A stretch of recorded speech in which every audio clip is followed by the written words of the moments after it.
Hello, welcome to a demonstration of the ability for Informatica to parse complex multi-structured, unstructured, and industry standard data such as weblog, machine device data, market data, and even data that complies to industry standards like FIX, SWIFT, Accord, HL7, HIPAA, and EDI. As part of this demonstration, we'll also review the concept of a logical data object, which is very powerful in the Informatica tool to encapsulate logic within the mapping framework, and more importantly has the ability to gives us the ability to profile data from disparate sources, which can be combined within one logical data object. So let's open up this logical data object. In this case, the logical data object has a bunch of transformations within it. Therefore, it encapsulates logic within the mapping, within another mapping. In this case, it reads weblog data as a binary stream and streams that binary input data into the next transformation, which is a B2B parser. We'll take a look at in detail how the B2B parser allows us to parse data and output relational ports that can be used further in other transformations in the mapping logic. So as far as the reader is concerned, it reads the weblog data. Let's review the metadata or the type of data that we are about to review. Here is an example. Here is the weblog data that gets parsed.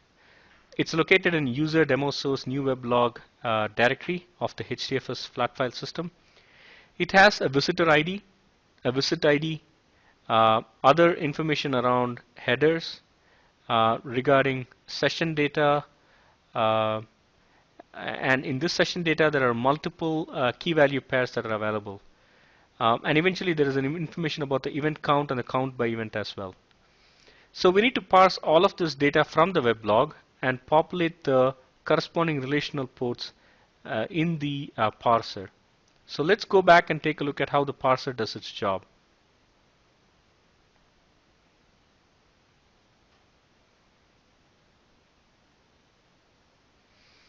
Okay, here is the parser which we had looked at earlier. This in turn has a transformation that's associated with it. This transformation has to start with relational output ports. In order for us to parse the weblog data, we need to create a script, which is this script here, that allows for parsing through the data, looking for text, specific text, which would then indicate that there are values within the text. So for example, in the case where we search for the visitor ID text, we then do a content text search. We do a content search within these brackets, and whatever data is located there, we need to parse that out and populate it within the context of another schema that is defined. So the parser defines how to parse the data. The schema that is defined here tells you what type of data is going to come out of the parsing logic. In order for us to look at define the type of data that needs to come out of the parsing logic, we need to import a schema file and also associated with this transformation that we just looked at. In this case, the schema file defines an element called visitor and has multiple attributes that are or sub-elements and attributes that are associated with the visitor. You would notice that the weblog had very similar information, and it's kind of mapped to the elements and the sub-elements that are located here. Okay, so let's go back. We now have a schema that defines what type of data is going to be parsed out of this weblog data. For example, the schema could have remained the same, and what we parse could have very well been a PDF file, for example. But in this case, we are parsing the weblog and populating this schema. Once we populate the schema by searching for text all over the place, and we are searching for text for session data, in this case we would go down and look at key value pairs, like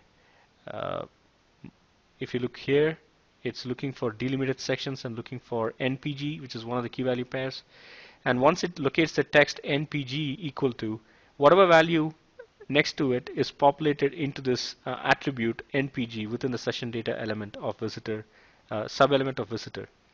So once we have this complex parsing done of the XML data, we now are at a stage where we have the hierarchical output that's available. which is this thing defined by the schema, and we need to map that to the relational ports that are to be emitted out of this transformation. So we have the hierarchical output that's mapped to the relational ports, and then the relational ports are in turn projected out of this transformation, which is then used by other transformations within this logical data object.